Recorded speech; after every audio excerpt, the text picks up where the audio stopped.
आइए देखते हैं न्यूट्रिशन इन अमीबा में कैसे होता है। जैसे कि मैंने आपको बताया था किसी भी एनिमल में 5 प्रोसेस होते हैं न्यूट्रिशन के, ingestion, digestion, absorption, assimilation and egestion, है ना। अब हम लोग अमीबा का ही क्यों पढ़ रहे हैं, क्योंकि अमीबा क्या है, यूनिसेलुलर ऑर्गेनिज्म है, सिर्फ एक ही सेल होता है। और इसके बाद हम लोग ह्यूमन डाइजेस्टिव सिस्टम के बारे में पढ़ेंगे, यानी मल्टी सेलुलर के बारे में पढ़ेंगे। तो चलिए हम लोग सबसे पहले अमीबा यानी यूनिसेलुलर ऑर्गेनिज्म के डाइजेशन न्यूट्रिशन प्रोसेस के बारे में जानते हैं। देखिए सबसे पहले क्या होता है, अमीबा बहुत छोटा सा है, इतना छोटा होता है कि आंखों से तो आपको, खुली आंखों से तो सिंगल अमीबा दिखेगा ही नहीं आपको, इतना छोटा सा जीव होता है ना। अब इसमें क्या है, ये रहता कहाँ है, ये रहता है पानी के अंदर।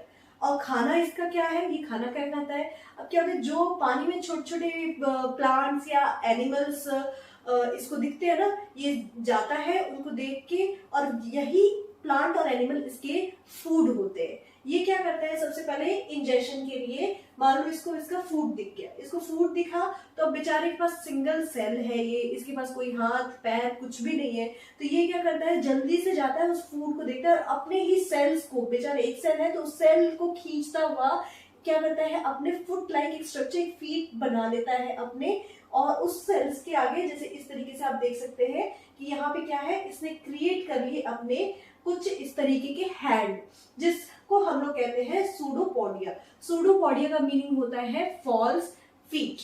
सूडोपोडिया का मतलब ही होता है false feet. Pseudo means false और पोडिया मीन्स फीट। वो फूड को देखता है और जल्दी से जाकर अपने सूडोपोडिया को आगे बढ़ा के क्या करता है, अपने बॉडी के अंदर इंजेक्शन कर लेता है उसका। Clear, injection. देन अमीबा क्या करता है, अब जैसे ही उसने सूडोपोडिया से बढ़ाया, अब पानी के अंदर रह रहा है, तो पानी की हेल्प से, वो थोड़ी से पानी की हेल्प से क्या करेगा, वो अपने अंदर एक टेम्पररी स्टमक क्रिएट कर लेगा, क्योंकि उसके पास स्टमक तो है नहीं, तो वो क्या करेगा, एक टेम्पररी स्टमक क्रिएट करेगा, जिसको कहते हैं फूड वैक्यूल। और किसकी हेल्प से, वो आसपास के पानी की हेल्प से क्रिएट करेगा।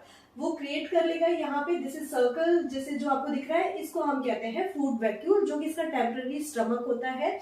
ये क्या करेगा, यहाँ पे अब डाइजेशन स्टार्ट हो रहा है, यानी छोटे छोटे स्मॉल मॉलिक्यूल्स में टूटना शुरू होगा। अब जो फूड है, इसके लिए क्या होगा, जो सेल है, सेल के अंदर क्या प्रेजेंट होते हैं, साइटोप्लाज्म होता है। तो अब साइटोप्लाज्म क्या होगा, इस बॉडी सेल से क्या करेंगे, साइटोप्लाज्म एंटर करेगा, साइटोप्लाज्म से एंजाइम्स एंटर करेंगे। क्या एंटर करेंगे, एंजाइम्स। एंजाइम्स एंटर कर रहे हैं फूड वैक्यूल्स के अंदर, और उसको तोड़ देंगे छोटे छोटे स्मॉल मॉलिक्यूल्स के अंदर। क्लियर, डाइजेशन हो गया। देन यहाँ पे अब क्या होगा, एब्जॉर्प्शन होगा। ऑब्वियसली बात है, छोटे छोटे पार्ट्स में वो टूट चुका है। अब वो टूटने के बाद से क्या होगा कि जो स्मॉल मॉलिक्यूल्स है, अब साइटोप्लाज्म ही क्या करेंगे, अब उसको डायरेक्टली फूड वैक्यूल से एब्जॉर्ब भी कर लेंगे। पहले साइटोप्लाज्म जा रहा था और एंजाइम्स डाल के उसको तोड़ रहा था, अब यहाँ साइटोप्लाज्म के अंदर ही डायरेक्टली वो घुल जाएंगे, और घुलने के बाद से वो क्या करेंगे, एब्जॉर्ब हो जाएंगे अमीबा के अंदर, बाहर आ जाएंगे, स्प्रेड आउट हो जाएंगे। किस प्रोसेस से स्प्रेड आउट हो जाएंगे, डिफ्यूजन प्रोसेस से। क्यों स्प्रेड आउट हो जाएंगे, देखिए अब ह्यूमन बींग्स में क्या होती है, ब्लड स्ट्रीम्स होती हैं, डिफरेंट डिफरेंट बॉडी पार्ट्स होते हैं, क्योंकि हम मल्टी सेलुलर होते हैं।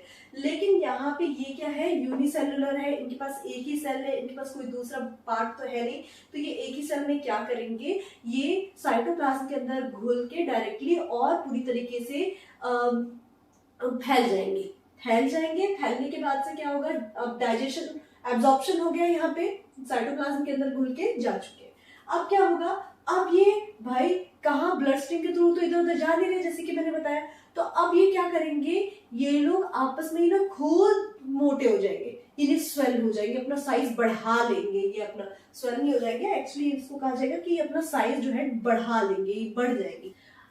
अब अपने साइज को ही बढ़ा लेंगे, और बढ़ाने के बाद क्या करेंगे, रिप्रोड्यूस करेंगे अपने यंग वंस को, डॉटर सेल्स में ये डिवाइड हो जाएंगे। इसको हम कहेंगे एसिमिलेशन। अब क्या, उसके बाद क्या होगा, इजेशन, यानी अब अनडाइजेस्टेड फूड क्या होगा, अमीबा सेल के अंदर जो सेल वॉल है वो सब अनडाइजेस्टेड फूड को कलेक्ट करेगा, और फिर उसको, जो अनडाइजेस्टेड फूड है उसको किसी भी बॉडी पार्ट से, यानी सेल के किसी भी पार्ट से उसको बाहर फेंक देगा, क्योंकि उसके पास कोई पर्टिकुलर पार्ट नहीं है। तो होपफुली आपको ये क्लियर हो गया हमारा ओके इस प्रोसेस को जैसे ह्यूमन बीइंग्स में डाइजेस्टिव सिस्टम न्यूट्रिशन प्रोसेस को हम लोग कहते हैं, वैसे अमीबा में इस न्यूट्रिशन के प्रोसेस को कहा जाता है फेगोसाइटोसिस। सिर्फ एक नाम है, आपको याद रखना रखिए, अदरवाइज इतना ध्यान रखने परेशान होने की जरूरत नहीं है। ओके इसके साथ ही ये तो हो गया हमारा यूनिसेलुलर। अब इसके बाद हम पढ़ेंगे मल्टी सेलुलर के लिए। तो चलिए हम देखते हैं ह्यूमन में अब न्यूट्रिशन इन ह्यूमन बीइंग यानी ह्यूमंस का डाइजेस्टिव सिस्टम।